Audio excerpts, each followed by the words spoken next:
Hello friends, எல்லாரும் எப்படி இருக்கீங்க? இன்னைக்கு நம்ம வீடியோல இட்லி தோசைக்கு தொட்டுக்கிறதுக்கு ஒரு சூப்பரான சட்னி ரெசிபி தான் பார்க்க போறோம். இன்னைக்கு நான் வந்து சமைக்க போறதில்ல, அப்பா தான் சமைக்க போறாரு. அங்க நாங்க இருக்கிற வீட்டுக்கு அப்பா வந்திருந்தாரு. அப்போ வந்து நான் வந்து தோசைக்கு சட்னி செய்ய போறேன்னு சொல்லும்போது நான் இன்னைக்கு சட்னி பண்றேன், கொஞ்சம் டிஃப்ரெண்டா வந்து செஞ்சு கொடுக்குறேன், சாப்பிட்டுட்டு டேஸ்ட் எப்படி இருக்குன்னு சொல்ல அப்படின்னு வந்து அப்பா என்கிட்ட சொன்னாரு. எப்பயும் செய்யற சட்னி தானே பண்ணி செய்யறது அப்படின்னு. இல்லை, நீங்கள் கொஞ்சம் வித்தியாசமா பண்ண போறேன், ட்ரை பண்ணிட்டு எப்படி சாப்பிட்டு பார்த்துட்டு எப்படி இருக்குன்னு ரிசல்ட் சொல்லணும் அப்படின்னாரு. சரி, ஓகே, நமக்கு வேலை மிச்சம் இல்லையா, அப்பா வந்து செய்கிறாரு அப்படின்னு அப்பாவே வந்து செய்ய சொன்னேன். வீடியோவை எடுத்துக்கோ, ரெசிபி வந்து ஷேர் பண்ணு அப்படின்னு சொன்னார். அதனால் நான் எடுத்திருக்கேன். அப்பாவே எக்ஸ்பிளைன் பண்ணியிருக்காரு. அந்த ரெசிபி தான் இப்போ நான் உங்ககிட்ட ஷேர் பண்ண போகிறேன். கண்டிப்பாக வீடியோ ஃபுல்லாக பாருங்கள். ஒரு 2 நிமிஷம் தான் நீங்கள் வீடியோ பார்த்துட்டிங்கன்னா டக்குன்னு சட்னி வந்து செய்யக்கூடிய அளவுக்கு ரொம்ப ஈஸியான ஒரு ரெசிபியாக இருந்துச்சு. டேஸ்ட்டும் வந்து பார்த்தீங்கன்னா நிஜமாவே சொல்கிறேன், சூப்பராக இருந்துச்சு. தோசைக்கு அந்த சட்னி பண்ணோம், ரொம்ப டேஸ்ட்டு சூப்பராக இருந்தது. வாங்க இப்போ அந்த சட்னி எப்படி செய்யறதுன்னு பார்க்கலாம். கார சட்னிக்கு எல்லாமே ரெடி பண்ணிவிட்டேன். என்னென்ன பார்த்தீங்கன்னா 2 பெரிய வெங்காயம், ஒரு 12 வரமிளகா, 2 தக்காளி பெருசு, 6 பல்லு பூண்டு, தேங்காய் கொஞ்சமாக கட் பண்ணி வச்சுருக்கேன். இது மொத்தத்தையும் மிக்சியில் போட்டு அரைச்சிட்டு வதக்கிட்டால் முடிஞ்சுது.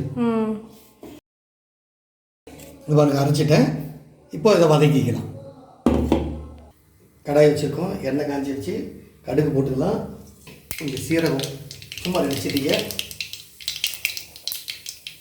கொஞ்சம் உளுத்தம்பருப்பு ஒரு 1/4 டீஸ்பூனு. இப்போ நம்ம அரைச்சி வச்சுருக்க விழுத அதில் சேர்த்துக்கலாம்.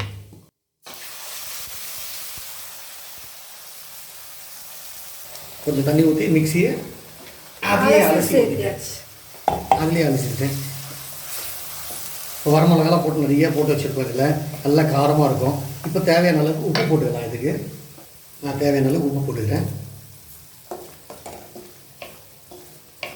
இப்போ அந்த பச்சை வாசனை போடுறது நல்லா கொதிக்கிட்டோம். இது நீங்கள் ஒன்று மறந்துட்டீங்க. என்ன? கருவேப்பிலை போட்டாலும் போடலாம், வேண்டாம். நான் எடுத்து வச்சிருந்தேன்னு தான் சொல்லி போடல. இப்போ நான் நம்ம செஞ்ச கார சட்னி ரெடி ஆகிடுச்சு.